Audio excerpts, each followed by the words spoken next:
6 โลดิ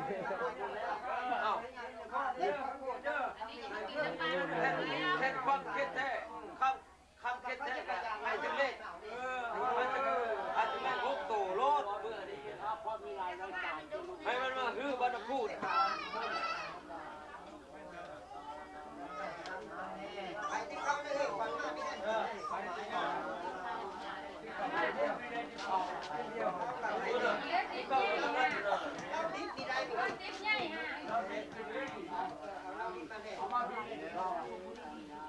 เราคายนะเราคายเยอะมากเลย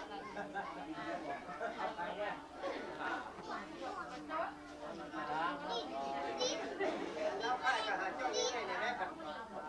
ช่องดื้อ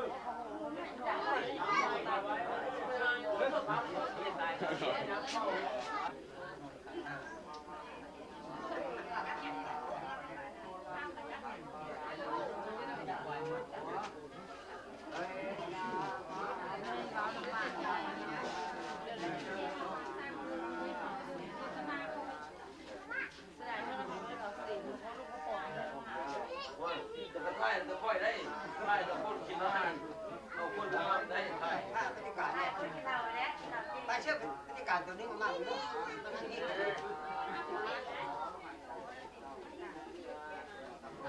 สุดตู้ให้เป็นเจ้าเป็นใหญ่เป็นไปให้มันจะรื้อบ้านที่ไปเลยสา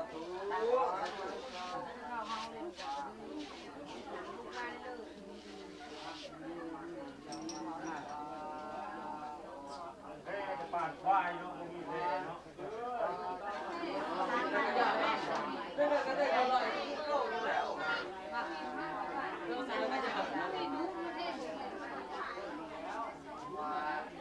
แพ้ไหมควายควายเจ้าเนี่ยเจ้ายังไม่ได้แพ้อยู่หัวมันมาสิเลยว่าจะทำกันมาแล้วมาลักนะมันคุณคือเด่นนะครับคุณสู้เบ็ดสู้เบ็ดข้า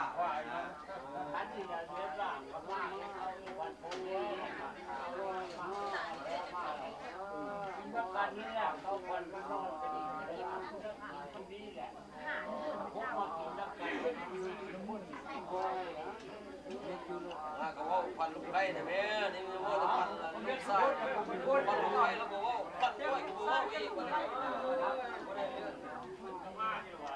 โอ้ระวังไม่ว่าจะพันลูกตัวเองพันลูกไก่แล้วก็ว่าระวังอยู่ระวังพูดเลยระวังพูดเลยจริงแม่นว่าโง่เขาก็สว่างเลยนะระวังเลยแม่นว่าค่อยมาดิค่อยว่าเสียเมียเก่าเดือนเท่านั้น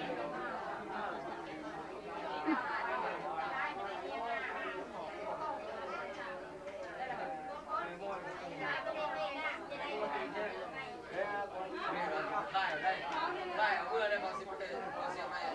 มีคิดกันที่ได้มีแต่ความโง่โง่ไปแล้วไม่ได้ได้ลูกไปทางนี้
มากไม่แน่มันงามกว่าเก่าที่จะมีอยู่ในที่ ก็แม่เลยดิ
ยังหลายเติบ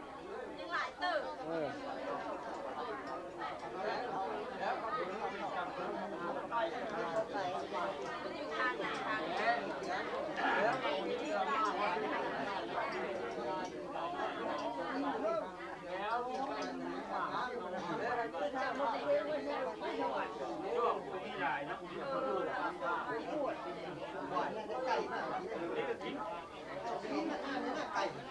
ใช้ตุ้มจะบอกขนาดเนาะน้ำเสีย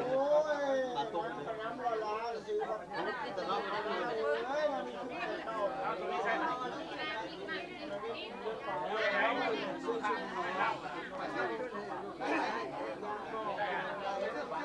สา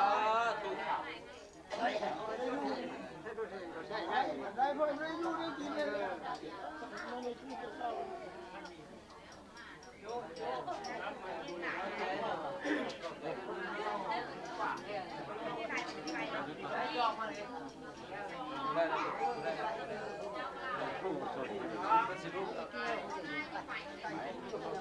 ยลูกหลานมันเอามาใส่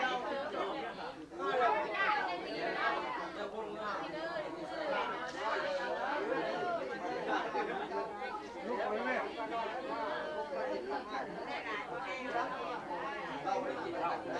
อย่าหลายเส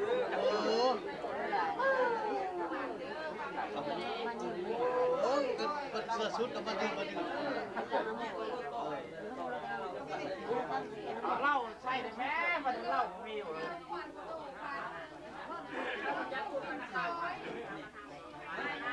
รีบเข้ามา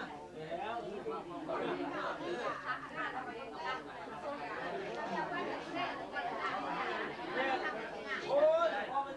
ได้ไปแล้วยังมีอยู่ไปถึงว่า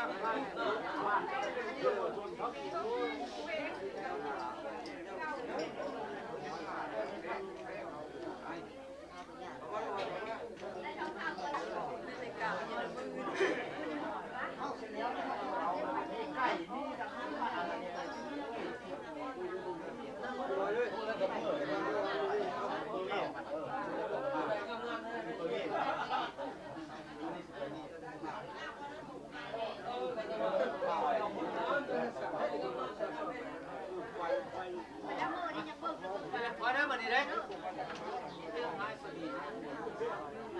อันนี้ก็เราเนาะต่างแดนนี่นี่